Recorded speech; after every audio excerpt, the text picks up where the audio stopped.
Explore with Xcaret. There are two very important things to know going into Explore. One, you are going to be required to wear a helmet for the entire day unless you are in the changing room or at the restaurant. So just be ready. Girls, don't put your hair up in a cute little ponytail or anything like that because it's going to be coming down. Two, you are required to wear water shoes, and that wouldn't have been a problem had I just known ahead of time, and it may be on the website, but I surely didn't go looking for that information.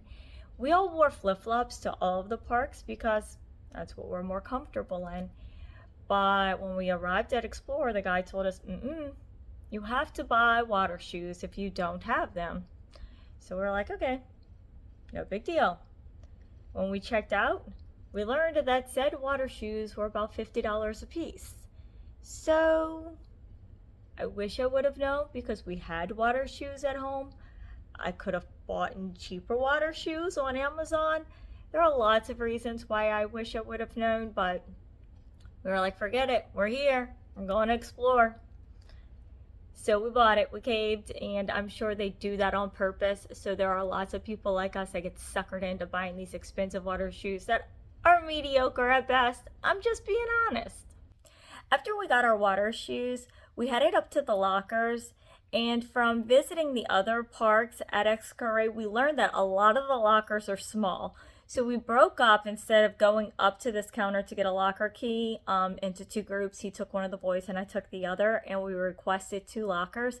And I'm glad that we did that because we filled up both of those lockers and we didn't carry very much stuff. Our other shoes that weren't our water shoes, our bag, our sunblocks, and our dry clothes, and we filled up two small lockers. We saw other families like cramming stuff into these teeny tiny lockers and having to go back to request a key for an additional locker. So if you're more than two, you may want to use our tip. After we got situated with our water shoes and our wetsuits, I was in my wetsuit, we wanted to go check out the main zip line because we were told that this line built up really quickly, and we learned that Nathaniel was pretty brave on some of the other zip lines, so I really wanted to see if he'd give it a try. We stood in line only for about 5 minutes, and then when they started explaining this, they let us know that the whole process was an hour. Once you get on the first zip, you're there for a whole hour. And Nathaniel was big enough to do it, but with no bathrooms along the way for an hour, I don't know if that would have been a good idea, or worse, if he would have gone on the first stretch or two and hated it, he would have been committed for the whole hour. And I just didn't feel like that was really a good idea for us to do. So even though it was something I really wanted to try, we didn't do. Not far away from the attraction was another zip line, and it was more of a chair zip line, but I'll let Nate explain it to you. The Hammock Zipline is a lot of fun. At first, I was really scared to get on, but then I got peer pressured into it.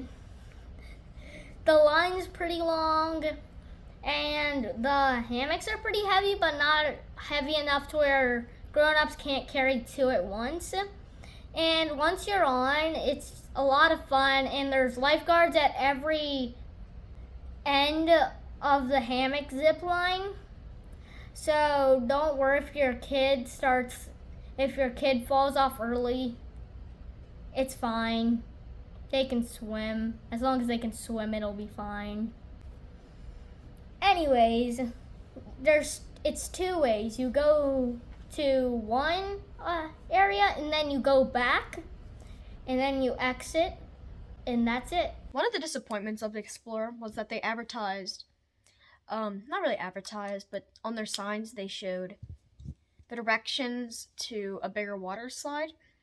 But whenever you'd ask a representative or somebody who worked there, they would guide you just to find out that it was either closed or under construction, and we were looking for it for a while, but it was kind of disappointing. While we saw signs saying that this water slide was closed or that there was construction, I'm pretty sure that I saw people standing in line from the parking lot. So I'm not sure if this slide was really closed or if we never found the correct slide. And the instructions we were given were like, just follow the signs. But the only signs we ever found were signs that the slide was closed. So a lot of Explor is actually walking around in like a cavern system, and there's these little photo op moments throughout, and it's pretty fun. It's not like a lot of rides per se, but just exploring it does give you a sense of entertainment. And it is a lot of fun in a way that I can't really put into words. You'll see the pictures, so maybe you can understand a little bit more from those. But we are kind of navigating through this cavern system underground, and we found this raft ride, and I'm sure it would have been a blast. The line was like an hour long, and none of us are waiting that long. We're not that patient. I know it may be a flaw, but we're just not waiting for an hour for a raft ride. So you could choose to stay right to go onto the raft ride or go left, and you can kind of walk in the cenote. And we decided we'd rather do that than stand in line for an hour, so we did. There were bats in there. It was kind of creepy at first, but then I'm like, hold on a second. It's bat call time.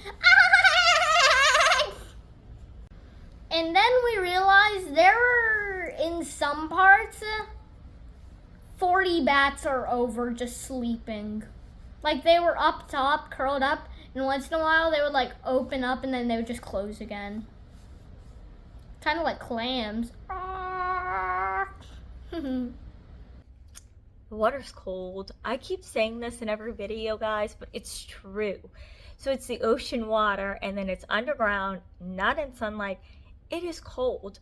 I'm in my wetsuit, and I have zero regrets about being in my wetsuit the whole time because I was probably the most comfortable person there. And Hansu says he was comfortable, but he likes to be cold in general. I like to be cozy.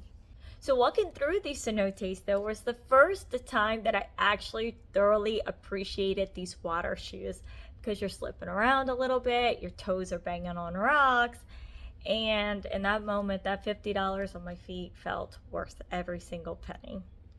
Once you get through the cenote, you come out on the other side, and there are these obstacle courses. Nothing serious. You climb over a little wall, you rope climb on something, nothing super big, but just another little fun thing to do. And then you come up to a water slide. The redneck water slide. Something we had a really fun giggle out of was this water slide, and it seemed like they just took a tarp and put water down, and they called it a water slide. It's part of this little obstacle course that you get after going through these caves. Overall, we got a little giggle out of it. My dad fell over. He flipped. It wasn't very safe. It was fun, though. I had fun. Something fun that we did do was a Dune buggy ride, and this is not normally up my alley, but all the boys wanted to do it, and I'm no party pooper, so why not? Let's go Dune buggy. And it was fun.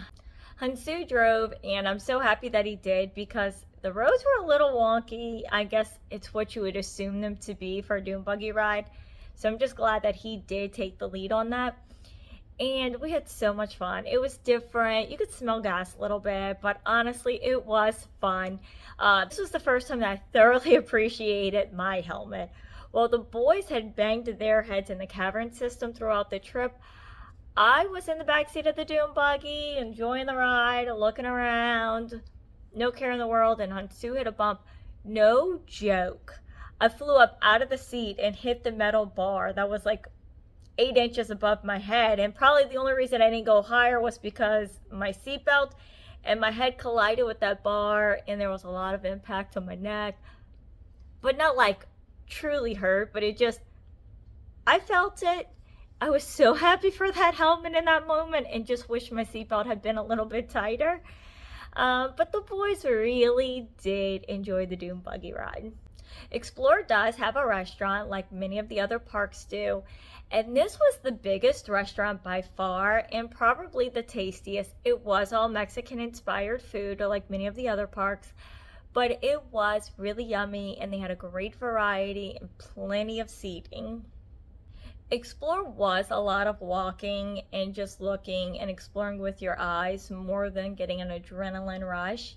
It does take about a whole day to visit this park, but honestly, it was worth going to, especially if you have like younger kids. I'm not sure if you have teenagers, maybe you would have enjoyed the zip lines then, but this park was definitely geared for people with smaller children to pre-teenagers.